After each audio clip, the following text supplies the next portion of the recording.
నేను ఇలా గుర్తు చేస్తా. ఏంటి అంటే, రాజు ఇక్కడ సింహాసనం మీద కూర్చొని ఉంటాడు. రాజు దగ్గర ఎవరు ఉంటారండి? అందరూ కూడా చెప్పండి. రాజు దగ్గర ఎవరు ఉంటారు? మంత్రులు ఉంటారు కదా, మంత్రులు సైనికులు ఉంటారు కదా. రాజు లేచాడంటే వాళ్ళు కూర్చుంటారా సింహాసనం మీద? ఏం చేస్తారు? రాజు లేచాడంటే వాళ్ళు కూడా ఏం చేసి ఉంటారు? లేచి ఉంటారు.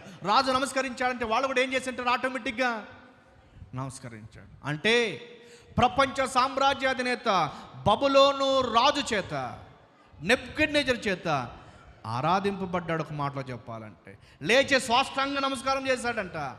ఎవరికి? దానియేలుకి. ఎంత గొప్ప మేధస్సో!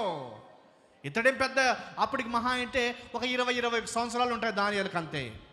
20-21 సంవత్సరాలు ఉన్న ఒక యవనస్తునికి ప్రపంచ రాజ్యాలపై తన ఆధిపత్యాన్ని చెలాయించిన బబులోను నెబుకద్నెజరు లేచి సాష్టాంగ నమస్కారం చెందాడు. లేచి సాష్టాంగ నమస్కారం చేశాడు. కారణం ఏమిటంటే దానియేలు దేవుని కొరకు నిలబడ్డాడు.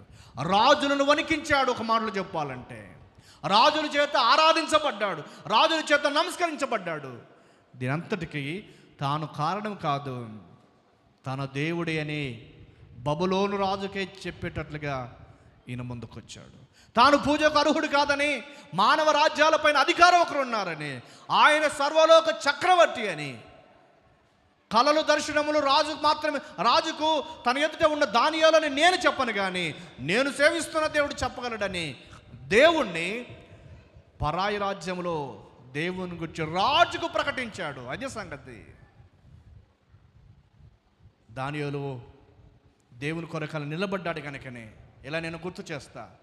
రాజు అంటే, రాజుకు కూడా దానియేలు అంటే అమితమైన గౌరవం కలిగింది. ఆ కళ